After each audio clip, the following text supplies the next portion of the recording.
Kalau yang satu ini, saudara, ada seorang bayi berusia 15 bulan.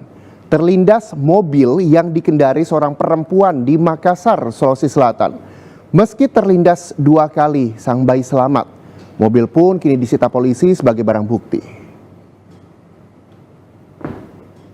Seorang bayi berusia 15 bulan terlindas mobil di Makassar, Sulawesi Selatan. Tak tanggung-tanggung, tubuh sang bayi terlindas 2 kali. Dalam video yang beredar di media sosial, tampak sang bayi sedang berjalan, dan tak lama mobil lewat dan melindas bayi malang itu. Kami tidak bisa menayangkan gambar ini secara utuh karena mengandung unsur kengerian. Peristiwa ini terjadi pada 18 Agustus 2023 di Jalan Adiaksa Baru, Panakukang, Kota Makassar, Sulawesi Selatan. Sang ibu pun langsung berlari menyelamatkan anaknya. Bayi yang selamat langsung dibawa ke rumah sakit.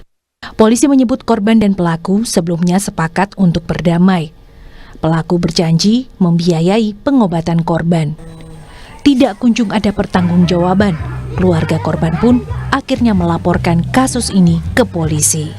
Mobil yang menabrak anak yang berjalan kaki itu memang terjadi di tanggal 18 Agustus 2023. Nah, kemudian dari pihak keluarga dan pelaku telah membawa si anak ini ke rumah sakit. Mungkin ada terjadi miskomunikasi sehingga tidak ada titik temu untuk pengobatan berikutnya. Sehingga pada tanggal 4 September pihak keluarga korban melaporkan kejadian tersebut ke kantor polisi. Polisi pun langsung bergerak memeriksa pelaku, saksi, dan barang bukti. Mobil Pajero yang dikendarai pelaku juga sudah ditahan.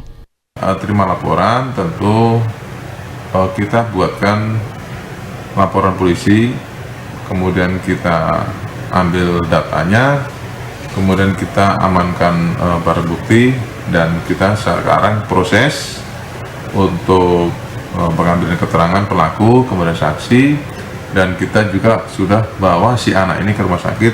Kita menunggu untuk proses berikutnya. Sang bayi yang jadi korban kecelakaan mengalami luka di bagian kaki.